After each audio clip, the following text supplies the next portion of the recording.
Yeah, it seems like the season just ended, but spring practice should be upon us very soon as well. We will continue our march through the Iowa depth chart to break down the defensive line this week on Hawkeyes Live. Appreciate you stopping by at the Voice of College Football and many other topics to attack this week in the next 60 minutes or so with Corey Bratta from the Hawkeye of the Storm. That should be your destination, especially as we get toward March Madness. Corey, how are you? I'm good. March Madness for the women. The men are looking less and less like a tournament team. The women are they've won winners of 5 straight. There was a moment where they had lost, I think, 5 straight, and all of a sudden now they've won 5 straight. So they're looking pretty good. They play a underwhelming Rutgers team here in a couple of days. The men play Rutgers tomorrow. So it's the Scarlet Knight week of the Scarlet Knights and the Hawkeyes. And football, yeah, we're getting closer and closer to spring ball. And I know we're going to talk about defensive line, which I think is going to go from being maybe I want to say the weakest of because I think nobody's going to question cornerback. There were struggles there at the spot opposite Jamari Harris. And Iowa was very fortunate that Jamari Harris stayed pretty much healthy this year. But I think defensive line in general, it took I don't know, say it took a step back because I still think Y was really good and Aaron Graves was really good.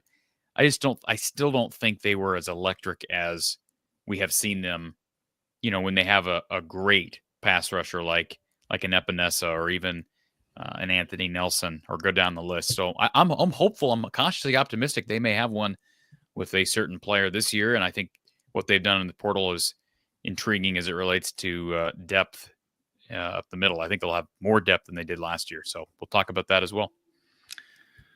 Before we get to 2025, we will take a look back to last Sunday. Appreciate the comments and questions, folks. Leave those in the chat. Your contributions are welcome as well. I would bet, Corey, that if we were both asked at the time of the 2024 NFL draft, if there was going to be one player from this Iowa program, we could even probably go back a couple of years before that and say that we had to put our money on making a big play on a big stage just because of his knack for doing that and his athleticism. I wouldn't be surprised if we both would have pointed at the same guy who turned out to be the guy for the Philadelphia Eagles. Of course, Cooper DeJean with a pick six. Yeah, a friend of mine who's not a college football fan had not watched a lot of Cooper DeJean. I was sitting next to him for the Super Bowl. And he made the comment on a punt return. Yeah, he didn't look very fast. He looked slow. I'm like, dude, he ran like a 4.4 at the combine. First of all, he's got good cornerback speed. I think he's deceptive in how he runs because he doesn't necessarily look blazing fast. But like you said, that return, that pick six, looked very much like how he scored on punt returns. Kind of just using his blockers wisely, slipping by tacklers. And as soon as he nabbed that, I yelled out, "That's Cooper." And just a cool moment. I had texted him a little before the game. Of course, I didn't get a text back. I'm sure he got hundreds, if not thousands, of messages welcoming, wishing him well. And that's what I was doing. And just cool to see him. Have had the pleasure of working with a company, RTI Threads, that has been partnered with him for the last couple of seasons. And so that's been fun to kind of somewhat be a part of that relationship build. And he's much bigger now than my show, or even I think RTI Threads would say, yeah, he's outgrown us. So really cool to see, because he's in a sense, he's already an Eagles legend. Helping to bring home a Super Bowl title. And how big is it to get that third score? Don Patterson always talks about analytics in the college game, how big of a difference it is when you can extend a lead from 2 scores to 3. And the Chiefs made a late push, but it was way too little too late. And I think that was the play of the game of all. And there were a number of good offensive plays for Philadelphia, and Jalen Hurts was really good. So was A.J. Brown. So was Devontae Smith. I didn't follow Cooper DeJean with the Eagles this year necessarily, but I knew that he was getting at least playing time. He was starting. I just checked out his numbers this year. So that was his first interception of the season. I guess so. I didn't realize that because he'd been playing a lot and he's made some big plays. I know he had do you remember earlier in the year, he had a tackle that went viral because he just laid out Derrick Henry. And So that was a big deal, but I didn't realize that until after he made that pick that was his first career interception. And I'm curious to ask from you because, of course, when you're especially in social media and like Twitter, X, as Hawkeye people, whether you're a fan, media person, you're kind of in your own stratosphere, and everything in your feed is Hawkeye related and from other Hawkeye accounts. You may be following a few national people, but I'm curious from your perspective as a national guy, how rare is it to see any rookie not only start on defense immediately, but to make a play like that in the Super Bowl? Obviously, you got to get there first. A lot of great rookies, they get drafted to bad teams. They're not playing, in February anyways. But how rare is it to see a guy make a big play in the Super Bowl as a rookie, as a starter, but a play of that caliber for a touchdown? It's rare. It's not completely unheard of. Like it is historic. Other guys have done it. I could run down rookies who have made great plays in the Super Bowl. I'm trying to think if there's been a rookie MVP. I could probably come up with that. Anyway, wouldn't it be know all my Super Bowl MVPs? But the odds are stacked against any rookie. Number one, number two, obviously, it usually takes 2 or 3 years to really become an impact player. Best Hawkeye play in Super Bowl history? So we were talking about this a little bit before we started to record, and I did not do extensive research on this, but the first 2 names that came to mind, just in regards to trying to find the last Hawkeye to score a touchdown, I went to Dallas Clark and I went to George Kittle, and neither one of them had scored a touchdown in the Super Bowl. Just as note here, George Kittle, 6 catches, 40 yards in 2 games. Dallas Clark, 2 games as well, 11 catches for $122, but no touchdowns. Corey nailed it when he jumped on the line with me before we started to record, and I had just found the Tim Dwight touchdown. Now, anybody other than him, I would not put money on either for or against, but I got a recollection of Super Bowl touchdowns for about the first 55 years. Yeah, that's pretty strong. I was trying to think of the last Hawkeye to score. Like Nate Kading never made it to a Super Bowl, right? The Chargers never went to a Super Bowl. Am I wrong on that? I don't know Chargers history, but Phillip Rivers correct. Never made it. So yeah. I don't know who the last, besides Tim Dwight, I would think that he was the last Hawkeye to have his hands directly on a score in the Super Bowl. Even a defensive lineman. Has there been a defensive lineman that sacked somebody in the Super Bowl for a safety? Or, who knows? But I think that's probably a safe bet that it's Cooper and Tim Dwight, and then you may have to go pre-Super Bowl era.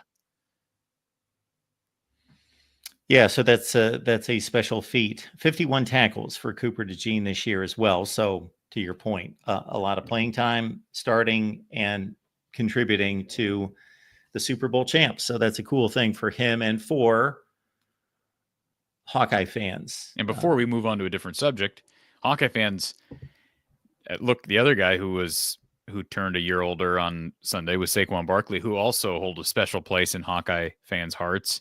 Not necessarily for a good reason, but we all remember that 2017 game. I brought that up last week, Mark. The Josie Jewell versus Saquon game and the last-second touchdown from Trace McSorley to Juwan Johnson. And so that just etched in my mind permanently. And there are a lot of great storylines. If you go, we look at the sport sometimes, maybe not you and me, but a lot of fans look at it from a team versus team, city versus city, fan base versus fan base perspective. But you look at the individuals involved. There are always so many cool stories, and the Eagles have so many of those stories. I look at a guy like Cooper DeJean from Odebolt, Iowa, Saquon Barkley, what he did, and then how he was kind of dumped by the Giants, limited effort to retain him.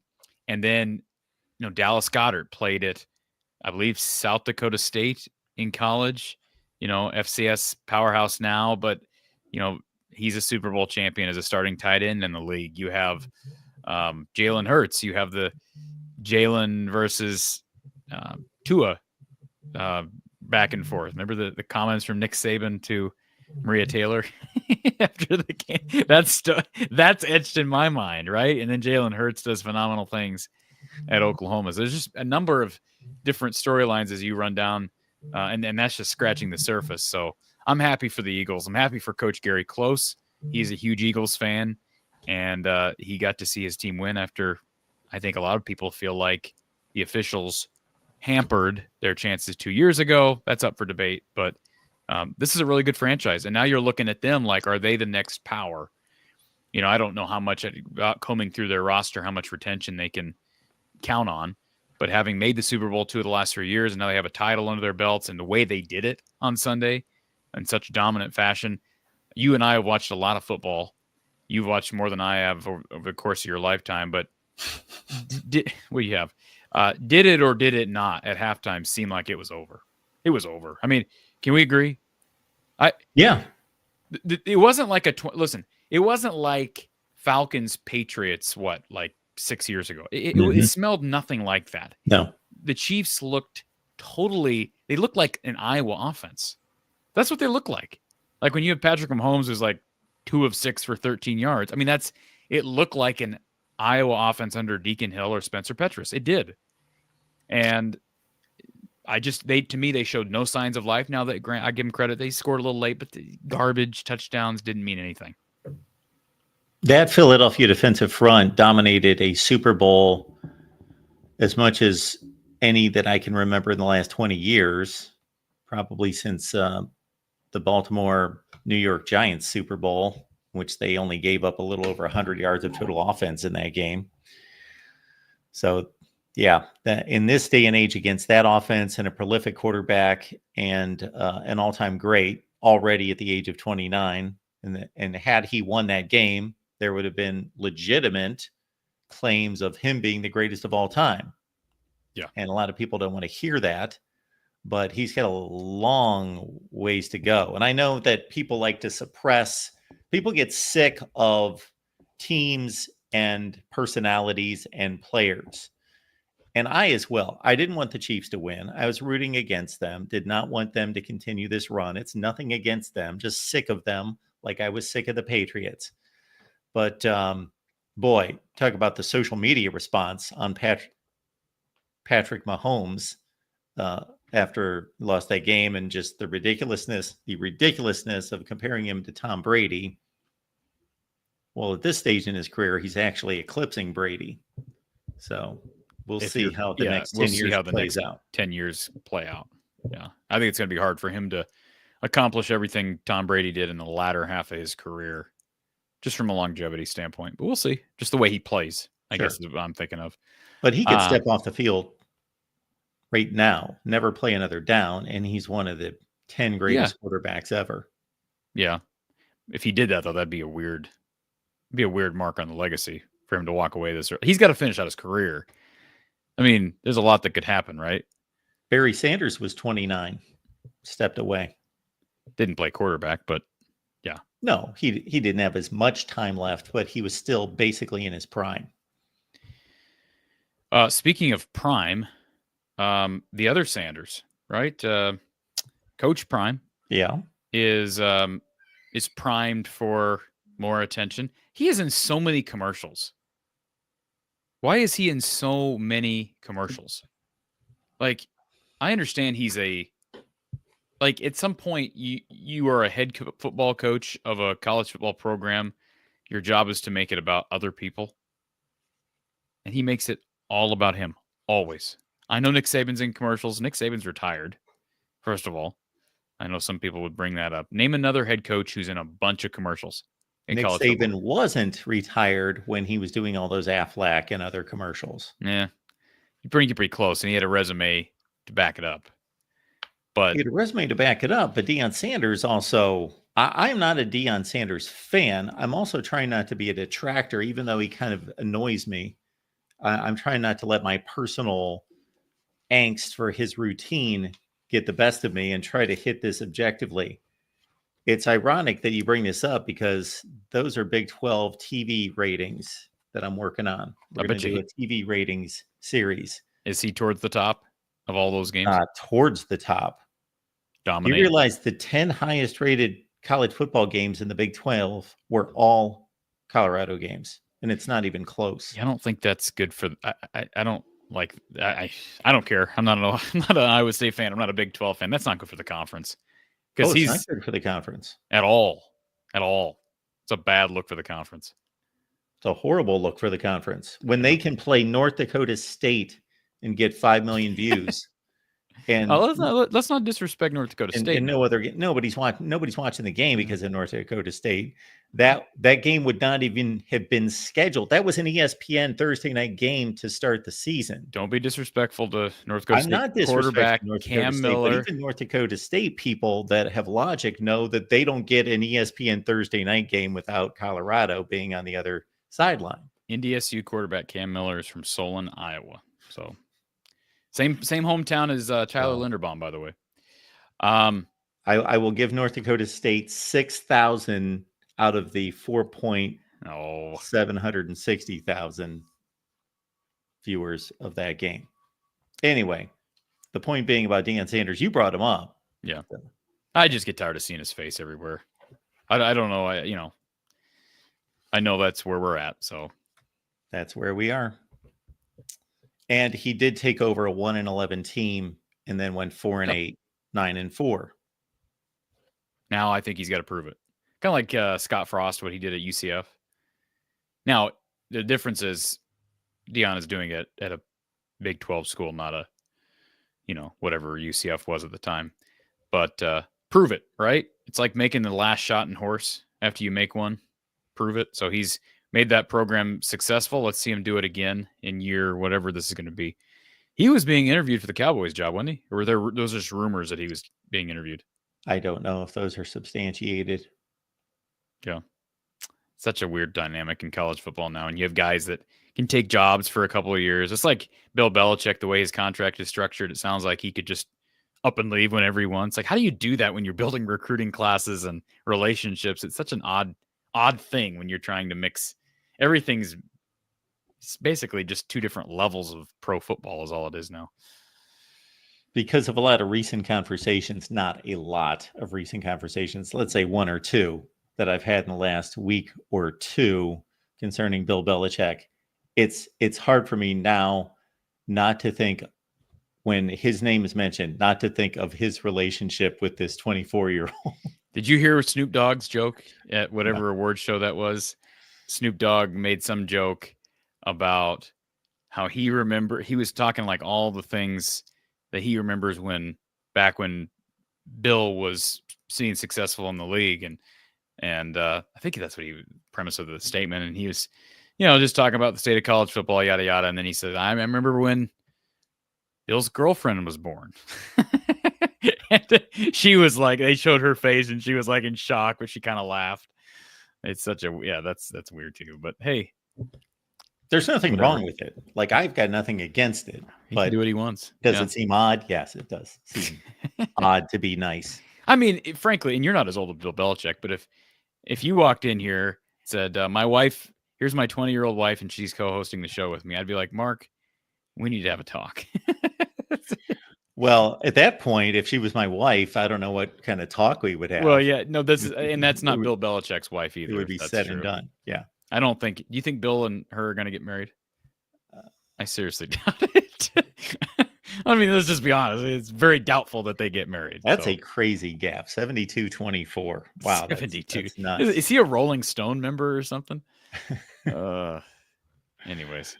So what do we see? We got to talk about spring ball and we got to talk about the 23 recruiting class, right? Yeah, we're going to get at this defensive front, which I got to say, to me, when I look at these names, even though you were slightly disappointed with the performance last year, when I look at the name Ethan Hurkett, the first thing I think of is it seems like every time I watch Iowa play, he's making big plays.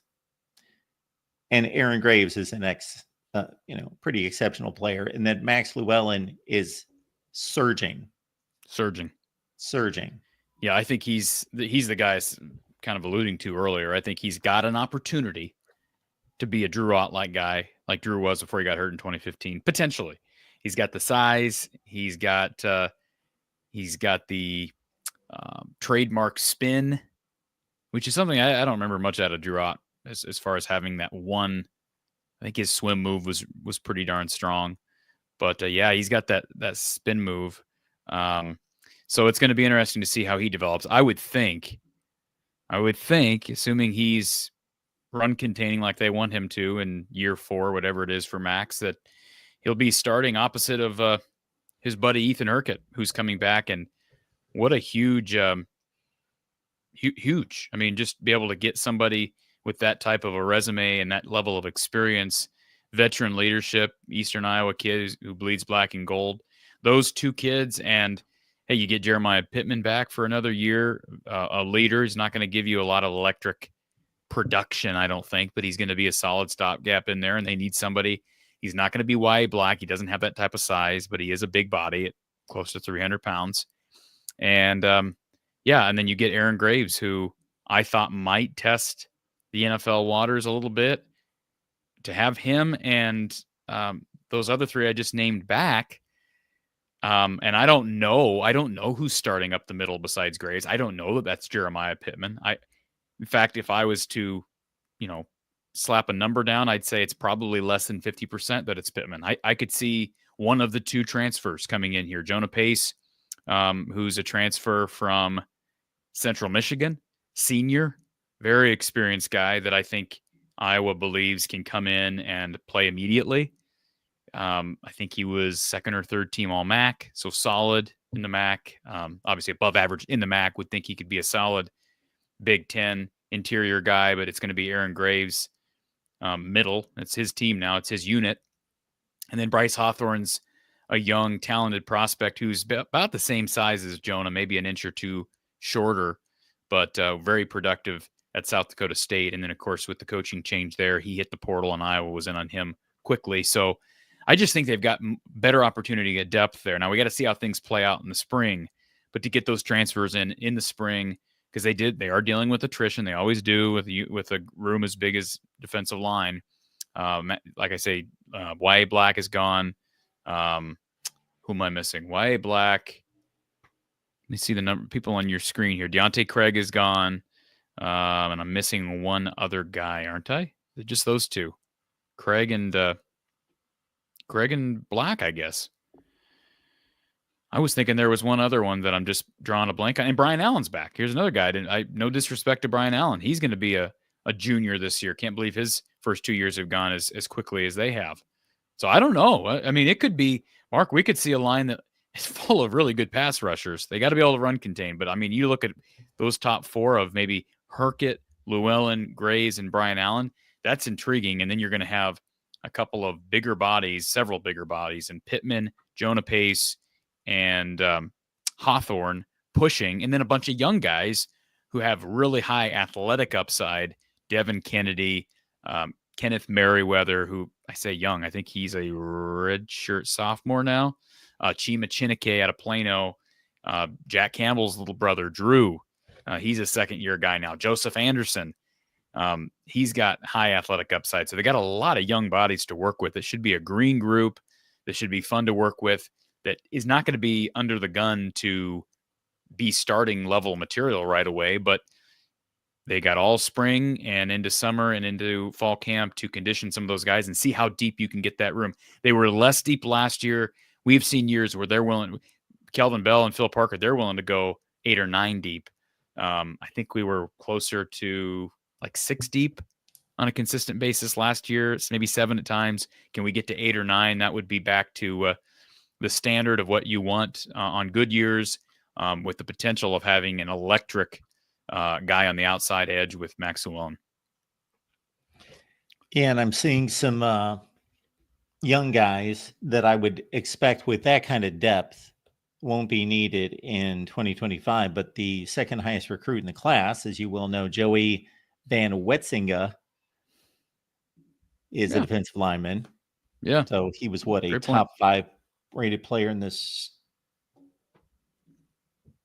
Yeah, his younger brother just transferred, I believe, to Central. He was committed to Northern Illinois, and he transferred. He was playing Rusty Van Wetzinga. He was at fullback at Iowa, and he did play some. Their dad is the head coach up at whatever school. What school is that? Is it Pleasant Valley, I believe? And I shouldn't say up there, down there. And Yeah, but Joey will come in there and he's got good intangibles. I think he's going to have to put on some weight. Last I knew, he was down in like 250, 260 range. So I think that's probably a luxury to have. I see Kelvin saying he's going to be a center. I know he's considered to be a guy who can play on either side. I have not heard anything substantial that tells me that he's playing on the offensive line or defensive line. Let me just look at his Iowa. I guess he's not technically listed, and I'll grab this. And I have not had a conversation. I had a conversation with Rusty Senior over text or email a while back, but have not had Joey on the show. So that's one thing I want to be able to do. They do have him listed as let's see here. He's restarted. Yeah, they do have him. I see where he's getting that, because they do have him listed as an offensive line guy on the Iowa website. He's not on the roster yet because he's not an early enrollee, but he is listed on their recruiting side once he signed offensive line. So interesting. Without having had that conversation with him, I wouldn't have been able to tell you where he projected, but he's a guy who he could start on one end or one side of the ball and then go to the other. Brad Fitzgibbon out of Chicago. Yeah, another big kid, Marist. I believe he's a Marist kid. So that's the same place as John Nestor. And is there another one from Marist? Sebastian Castro, is he Marist? That area of suburban Chicago has been really productive. And I think he's a guy who probably a little bit more body ready. Let me grab his side. You have his numbers in front. Yeah, he's already listed at like 280, 6'4", 280. So they've got plenty of guys like Maddox Borcherding Johnson is another guy. Will Hubert's another guy. And Hubert's not real big, but they've got guys who have been around the program, have size. Hubert's listed at 285, 6'3", 285. So I think they've got enough bodies. It's just a matter of Bowie's another one they lost. They did lose Jeff Bowie, who was thought at one point that he'd be able to be a play guy, but he just couldn't stay healthy. And I believe now he's going to Northern Iowa or something like that, somewhere in the Summit League. So they'll figure out the interior. I just think the big thing is figuring out, do they have an electric pass rush guy? Because to me, they haven't had consistent pressure on opposing quarterbacks in some years. They get it here and there. They've gotten it here and there with Llewellyn on certain downs, especially on third downs, right? And that's typically when you're going to let those guys loose in general. Herkett's been, very under the radar. Joe Evans was a really high motor kid, but you're looking for that potential NFL level pass rush, long armed guy that you can send from the outside, who's going to project at the next level as defensive end. I'm thinking like a Epinesa or a Drew Ott, or how about our friend that got drafted by the Packers? See, I didn't have a cup of coffee this afternoon. Who am I thinking of? He just got drafted by the Packers last year. Somebody help me. I'll look him up. I don't know who you're talking about. Somebody in the chat will have it in 5, 4, 3, 2, 1. Well, the chat's slow today. We got 106 people on. What are we doing? Lucas Van Ness? Van Ness. I was thinking, thank you, Kelvin. Yeah, I should have been able to come up with that. He's another guy, but hey, he never was even technically a starter at Iowa. Now he played a lot, but never felt like they got the level of production that they got from some of those other guys. And he went to the league early. So we'll see if I think the one person physically that fits that part, because I think in general, they're going to be using Brian Allen on the interior more than the outside, even though he's only listed on their website at 260. I still think it's Llewellyn. He's listed at 2.5, 258. We've seen him flash, especially in pass rush. And I just don't know after that. They got a kid. This is an interesting one. DJ, I don't know how to pronounce his last name. Vanama. Forgive me if I'm mispronouncing his name, but I believe it's he and is Will Hubert. See, this is one of those things. I don't even know. Am I right in saying Will Hubert, I believe, is on scholarship, I think. Again, I could be off on that.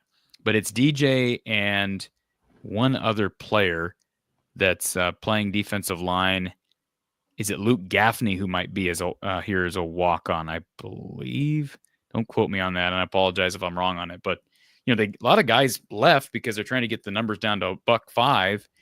And in response to Kelvin, right now DJ Vanema is listed I know I'm butchering his name, but he is listed as, I believe he's listed as a defensive lineman, is he not? They don't even have him. They don't even have they've got his position. Can I share my screen real quick? Sure. I got to share this. You got to see this, Mark. They've got this kid's, look at his position. Look what his position is. First of all, look at his name at the top, number 81, DJ. Yeah. What's his position? His position. There's not a position. Well, it says it right below where it says position. What's his position? He is his own man, I guess. It says DJ Vonema is the name and DJ Vonema is the position. So, somebody might want to let Iowa know that this is messed up, because if you click on anybody else, it should say, see, it says their position right underneath there. So they've got his name as his position. So he's an athlete. He's an athlete. Yeah. He's wearing a tight end number at 81, but I don't know where he's going to get onto the field either way. So you brought up consistent pass rush, devastating pass rush. That usually comes from the outside. Yep. The tandem of Epinesa and Nelson, were they the gold standard? Probably. I tell you, I got lots of good memories of Adrian Claiborne, and who would have been on the other side of that line would have been like Broderick Benz. I think Benz left in, remember that name? He left maybe in 9 or 10. I'm trying to think of who would have been there with Claiborne in 9 and 10. That was after the Mitch King era. Boy, who would have been opposite of him? Opposite of Adrian Claiborne. That's a good question. But yeah, I think so. I think Epinesa and Anthony Nelson are pretty much the gold standard, and they had good pieces on the inside. Matt Nelson, who's turned into a starting offensive tackle in the league, was really solid up the middle. And trying to think, was that also been after the Nate Budgeta era? I'm trying to think who would have been out on the interior of that line besides Anthony. They had good pieces. I think Nate Meyer, Drew Ott was a really good tandem. Nate Meyer was kind of like a Joe Evans, maybe not quite a high as of a motor. It's just unfortunate that Drew couldn't stay healthy. I forgot about Carl Klug. Klug. 2000, that's 09 with Claiborne with 20 tackles for loss and 11 and a half sacks. And then there's Carl Klug. Yeah, so Broderick Benz would have been the other guy that I was trying to think of. Christian Ballard played a lot as well. This is 2009, correct? Not 10. Yes. Yeah, they lost quite a bit. We'll go to 10, would you? While you're there. 2010. Because they got Claiborne back. Who would have been the other way? I guess it was Klug. Okay, Klug was still there, and so was Ballard. Claiborne's stats just plummeted this year. 2010 was rough for a lot of people. I don't know that he played in 13 games. Yeah, he's one of those guys. He was better as a junior. I know he's a good pro. They actually brought a lot back. And then that was when Mike Daniels started. Remember Mike Daniels? His career started to take off, and he, from 11 to 12, he turned into a really good pro with the Packers. He kind of blossomed once he got to the league, actually. Yeah. Because those are pretty pedestrian numbers there. I mean, 67 tackles on 11, 9 sacks. That's pretty solid, but he really blossomed once he got to the league. What about, look up, now that we're going on this rabbit hole and we can move on after this. Yes, Chauncey Golston would be one of the guys that worked opposite of AJ Epinesa. I was going to say, look up Carl Davis. Carl Davis's stats at Iowa. Remember how big of a body he was. A lot of people compared Y.A. Black to Carl Davis. Why isn't it showing up? Oh, Davis. There he is. Yeah, what were his numbers like at Iowa? See, he's a guy, and he played in the league, but those numbers are really I think below. But again, he's an interior Mhm. guy and Yeah. ate up a lot of space. Yeah, because I remember him being a much better player than what those numbers Yep. would indicate. So, Yep. Did I wrap up that room pretty good? yeah, nicely done. I'll be interested to see what Drew Campbell does, I mean, just who his brother is. It's going to be fascinating. So, would he be the highest ceiling guy? Not necessarily with the floor included. Of the young players or of Meaning, everybody? meaning, is he the biggest wild card? I mean, I have not seen him do any. I don't even know that he got on the field for special teams last year. So he redshirted, so he could have only played 4 games. I think of all the young, I'll tell you this, of the guys who were first year players last year, it's between, Kennedy. They had 4 guys last year: Kennedy, Chima, Chineke, Drew Campbell, and Joseph Anderson. I probably like Joseph Anderson the most, but size wise, he's listed at 224 still. So let's hope he's packing on some weight in the offseason. I think they all have really good athletic upside. I think what Drew's the intrigue with him is sort of like with his brother. He's kind of a hybrid guy. You look at him out of high school and you're like, okay, defensive end, linebacker. Okay, they bring him as a defensive lineman. And obviously he's got pretty good bloodlines, and his older brother just had a knack for being in the right place at the right time. He's a guy I could see scoring a touchdown in the Super Bowl someday if the Lions can figure out a way to get there, because he makes plays. He makes plays, and he's not a guy that you would typically think of being in scoring position, but he gets his hand on the football and makes plays on the quarterback. And I think fans would embrace seeing another Campbell on defense. Contributions are appreciated here at the Voice of College Football to help us keep going. And of course, Corey's from the Hawkeye of the Storm with basketball coverage throughout the month and on into March. When's the next show? Got Rutgers men's post game tomorrow, and then we got women's post game Thursday. It's confusing me last night because pretty much in the tournament. Yeah, pretty much they'd have to collapse. Now, if they lose to Rutgers Thursday, that would be bad. And that's a 10-win Rutgers team. They're coming into Carver. No reason to lose that game. So they're doing pretty good right now. If you're Iowa, you're trying to win. If you can win, how many games do they have left? Like 5 or 6. If they can win every one but 1 or 2 and avoid losses to Rutgers or Wisconsin at home, either one of those games, just take care of business. You probably avoid being an 8 or a 9. But then I think the other thing is, can you avoid being a 7? That's going to be hard. They may have to win out to climb all the way to a 6 seed, because you don't want to play a 2 or 1 or a 2 in the second round, especially on the women's side, because you've got the UConns of the world at the top, and the South Carolinas, the UCLAs. Iowa did beat USC already this year, but that was in Carver, and it's going to be hard to hold Juju Watkins down again. So Robert says Vanama is pronounced Vanami. Let me play it on my thing so I can hear it. DJ Vanami. Yeah, Vanami. Okay. Apparently he plays the position of DJ Vanami. Anyways. it's a new wrinkle in the defense. There's a couple guys that are listed that way. Kyle Girardi is also listed, or Kyler Girardi is also listed. His position is Kyler Girardi. Logan Jones's position is listed as Logan Jones. So they must be having a glitch in their system, or maybe they're just some clerical work. Maybe they've got applications that aren't being pursued by anybody.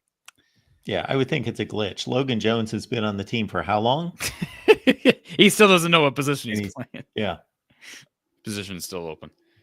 He started probably, 30 games? Yeah. Yeah. There's a luxury to get a guy back, especially with a new quarterback and new running back. I mean, just to be able to have that anchor up front on the offensive line. We'll talk about O-line one of these other shows. Every Tuesday, folks. Appreciate you being here. Bring a friend or 2 or 50. And we changed it up this week. We are simulcasting on Facebook. I'm curious to see if we get any traction there, since Why don't you do that every week? I post to about 3 Facebook groups. But when I do that, I drop the YouTube link, which Facebook has absolutely no incentive of driving into traffic. So I thought, I'm going to put the Facebook link there and see if that gains a little speed. And we want to look at this 2023 recruiting class, correct? Yeah, I am curious, folks. What we're going to do here is go through the offseason, and I thought we'd start at 2023 because these players have, most of them played 2 seasons. Obviously, some have been redshirted, but they're the ones that I think have some semblance of some kind of track record at this point, and get Corey's thoughts on how these classes are faring, and we will go backwards each year. So it was a class of 22 that ranked number 42 in the country, according to 247 Sports. Are we going to include transfers? I don't think we're going to have too many to deal with going backwards. Going backwards from lowest to highest ranked? Going backward from 2023 back in time. I gotcha. Okay. So out of the top 5 rated players in that class, Ben Keeter. how would you assess their progress thus far? Well, Ben Keeter's wrestling. So I was going to say, it's hard to assess his progress. I think I'm not a wrestling guy. The highest rated player in the class, because as soon as I saw that, I thought, wow, he must have just gotten lost. And of course, they've got a veteran linebacking core that was arguably the best in the country going into the season. So I thought, well, okay, maybe he's just, I did not realize he quit football. Their highest rated player. Well, he hasn't quit football. He's put it on pause. I don't know how reasonable it is to expect him to be able to jump back in and just get right back in the flow of things. He is a freak athlete. My understanding is, if it wasn't for him winning his match the other day against Nebraska, Iowa may have lost. And as you probably well know, Mark, Iowa's a force on the mat, and they've just played second fiddle to Penn State for so long. But yeah, Ben Keeter, his career very much in question. I just think it's hard to jump. How many guys have done that, Mark, where you play in a different sport for a couple of years and then just, okay, I'm going to go back to football? I just, how common is that, and how reasonable is it to expect a kid to do that? I don't have the answer to that. Everybody that comes to mind, they went through college. They had years under their belt at a very high level, and then as pros, they stepped away. But they had all that college experience and even professional experience. I think of somebody like Deion Sanders. I think of somebody like Bo Jackson. I think of Too Tall Jones with the Dallas Cowboys, stepped away and boxed for 2 years, and then he comes back. Michael Jordan. Yes. So I don't know. Who's the kid, the Syracuse quarterback that played basketball? Was he at Duke? Ryan Nassib? No. This was several years back. I do know who you're talking about. I don't know who that is. Ahmad Wagner, Iowa men's basketball player, stepped away and ended up being a receiver for Kentucky. But yeah, Ben Keeter, I mean, kid's got some incredible things you can't teach. I mean, there's no question about it. And who am I thinking of? Greg Paulus. I just, as soon as you made that, I said Paulus because I knew it was for some reason it just popped into my head. I haven't heard that name in a long time. What's he doing now? Selling insurance? Probably. All right. Well, yeah, we'll see about Ben. I just think that's a hard ask. Khalil Tate, have not really seen him on the field. Maybe he's been in on special teams, but that's going to be a position very much up to grabs. Because when he committed out of Chicago, I thought he's a cash guy. So I would think this is going to be as important of a spring as he's had so far. So best of wishes to Khalil Tate. If he could end up being, he might be competing with fellow Chicago native John Nestor. Now, John played a lot of corner last year, and frankly, you'd have to give him a big gold star because here was a guy who briefly was the starting corner this past year. And at one point, I think pre-camp, he was listed as the number 1 before they even started fall camp. And then it kind of rotated between Nestor and TJ Hall and then Deshaun Lee. But I mentioned Marist earlier, where Brad Fitzgibbon is from. Both of those guys, Tate and Nestor, could very well be called upon. Nestor's certainly more proven at this point. Grant Leaper's gone. He transferred, took a visit out to Maryland, actually. to see his old buddy Brian Ferentz, and ended up going to Miami, Ohio. So that's interesting. Interesting choice, right? When a guy turns down conceivably, I mean, he goes out to, how many guys, you may know this better than I do because you have people like your Leanne gal who does recruiting up and down the SEC and Ole Miss. When a guy's visiting a school as a transfer, how many times are they doing that without an offer on the table? I can't imagine that's often.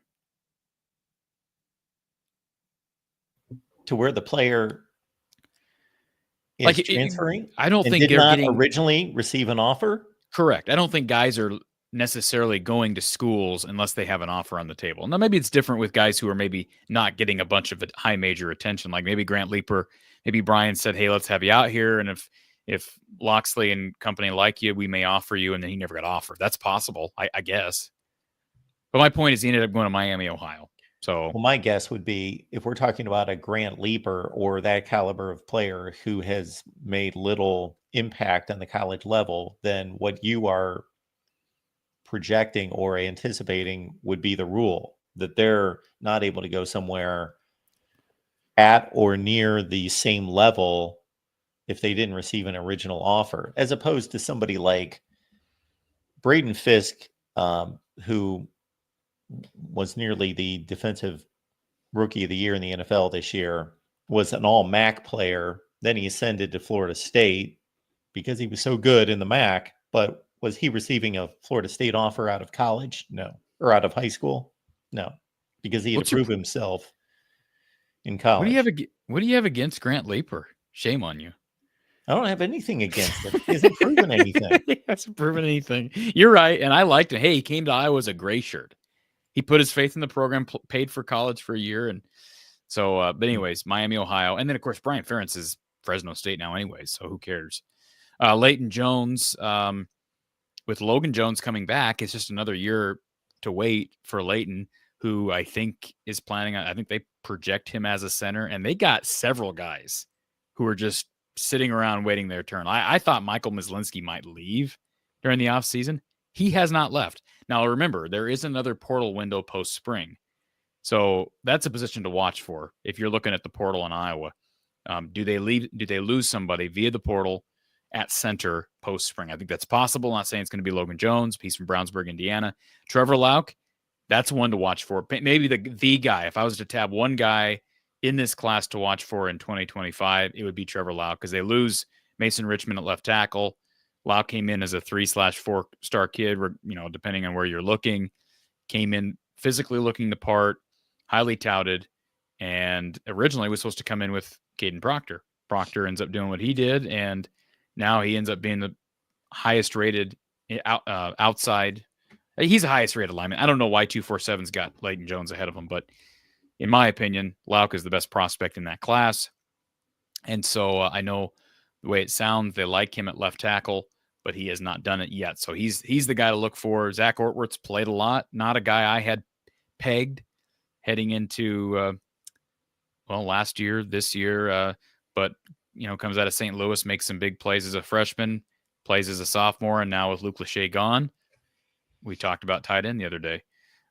Kenneth Merriweather, another guy with high upside, played wide receiver in high school and a great athlete, has seen more time on the field with the twos than he did certainly as a first-year guy, but he's still got to prove that he can, I think, probably contain the run and seal the edge, etc. What you got to do as an edge guy.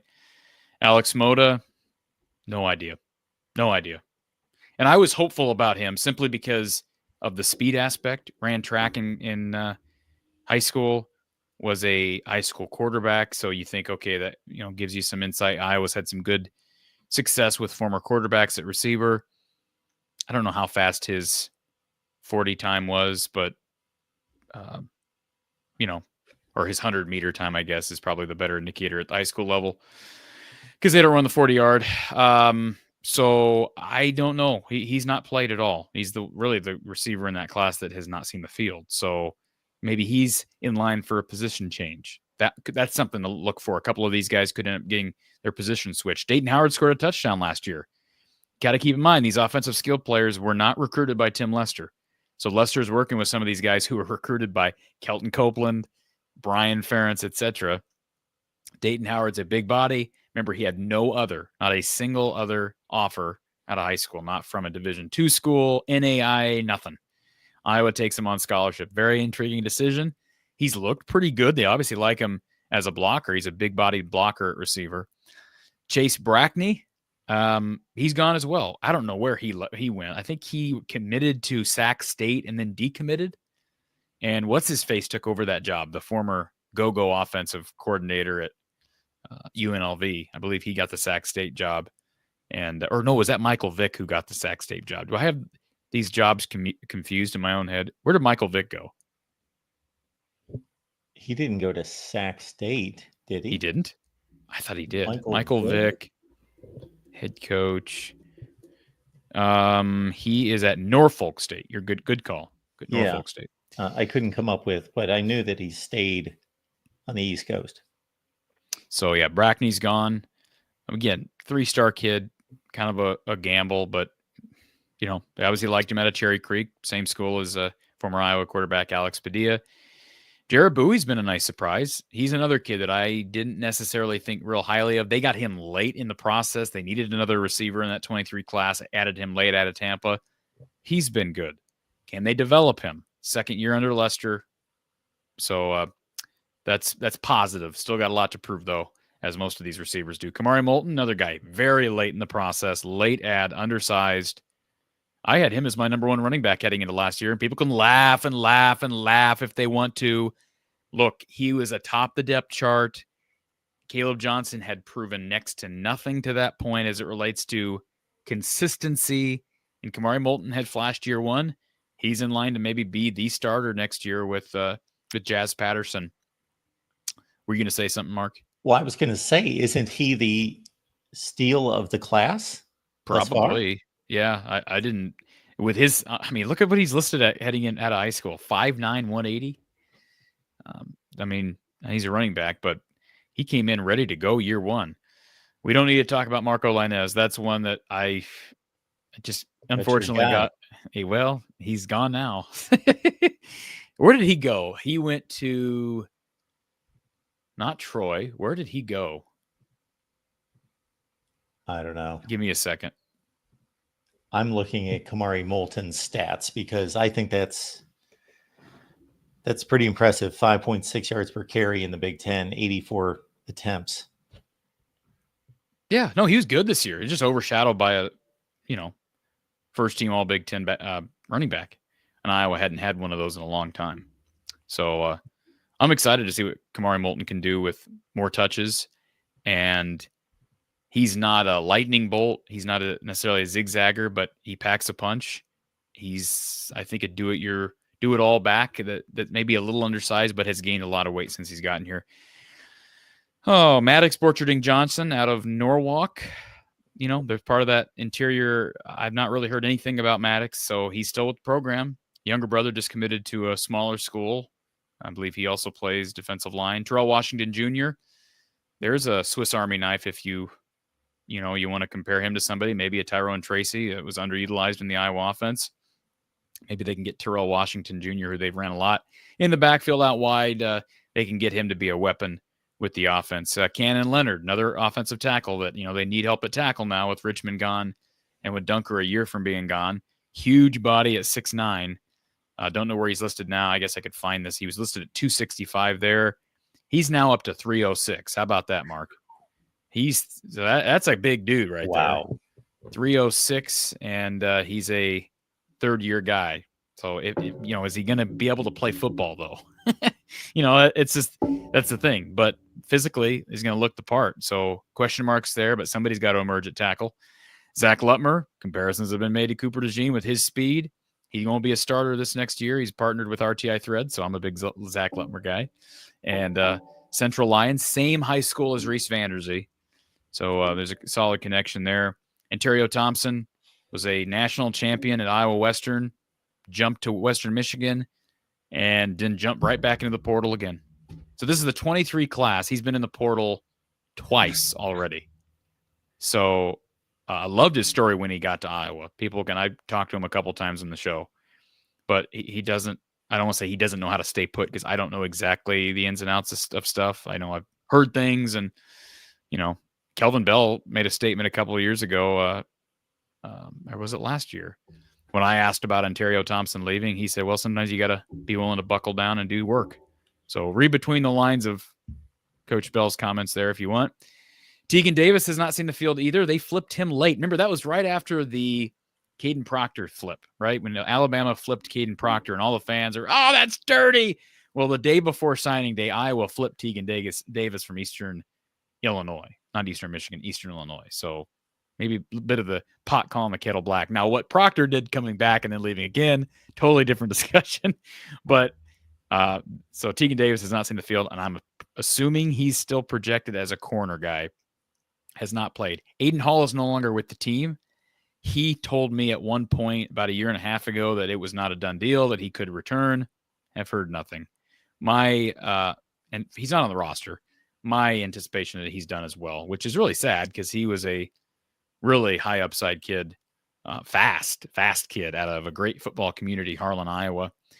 And then, you said Kamari Moulton might be the steal of the class. I think a lot of people in the program would say Cade Pieper was the steal of the class. Talk about a kid at 6'3", 240. We talk about late in the process out of Norfolk, Nebraska. Huskers missed on him. He came in and was playing as a freshman. It's amazing how much weight he's put on. So he was listed at 232, 6'3", 240 when he initially committed. Cade Pieper is now listed at 6'3", 275. Played a lot already, and he's going to have a chance to nail down a starting guard position with some of the attrition they had there. And right out of the gate, of course, Nick Jackson was a great transfer pickup from Virginia. Caleb Brown, a lot of promise, didn't necessarily come through with much. Deacon Hill, who, of course, by default was the starting quarterback for a time. Oh, you skipped over Rusty Feth. He played quite a bit for Iowa up front on the offensive line. Former Red Hawk, came in with George Barnett. He had connections to George Barnett. And then DeJean Parker, unfortunately, couldn't stay healthy. He's a great kid. Came in. He's the kid that was initially committed out of Saginaw Valley State to Virginia, and then he decommitted to Iowa. Eric All, great ad. And then Cade McNamara, your old buddy. Yeah, those two at the bottom there. Much fanfare. When Hey, Eric All was, besides the injury, he was really good at Iowa. Right? I mean, he was really good at Iowa. Was he? Yeah. Of course he was. He was a good player at Michigan. He's playing in the league right now. I was going to ask if he was. Yeah, he's with the Bengals. I think he's maybe their second tight end, actually. Okay. Yeah, he had a good rookie season. Eric All at Iowa he had 21 catches, 300 yards, 3 touchdowns. Yeah, but again, got hurt and then missed the rest. Yeah, 7 games. Yeah, so just over half a season. Those are excellent numbers. Yeah, and underwhelming quarterback play, to say the least. There it is, folks. I enjoy doing that just because I get the update on those players. I'm reminded of a lot of when I hear those names, and this will be even more true as we go backwards in time. Then I get a recollection of what I thought of them in high school, if I knew about them at all, and probably with a lot. Well, not probably, definitely with most of them, got my first information and education from you, and then we get to see how it played out. So very early with those guys, of course, 2023. All right, folks, this is what we do each and every Tuesday, 5:30 Eastern, 4:30 where it counts. And so make it on back next week. If you just joined us here in the last half hour, 45 minutes, of course, you can go back and watch what you missed and join Corey on his postgame shows this week. Again, it's the women first, correct? Men first, men Wednesday, women Thursday. Yeah. Rutgers both times. The mighty Scarlet Knights. Are the men good? The Rutgers men? Is the men's team good? I lost you. I think we lost Corey. The men's team, the Rutgers men's team, are they good? Try I it think again. we lost Corey. I lost you there for a second. Go ahead. I don't know what's going on. I was just asking about the Rutgers men's team, if they were any good. Ron Harper's son. Oh, wow. Is on that side. His other, I see, he's had 2 sons through there, right? Yeah. They had a terrific recruiting class under Steve Peichel. They got a lot of talent, but and it's a difficult place to play. The Rack is like a little high school gym. You know about the Rack, Mark? I do. Used to cover college basketball. Yeah, it's a tough little place to play. I'm surprised some of these venues are still in play. It's a tiny place. Yeah, right. It is. Yeah. All right, folks. Appreciate you being here. We'll see you next week, and of course, lock it in at the from the Hawkeye of the Storm, and we'll see you soon.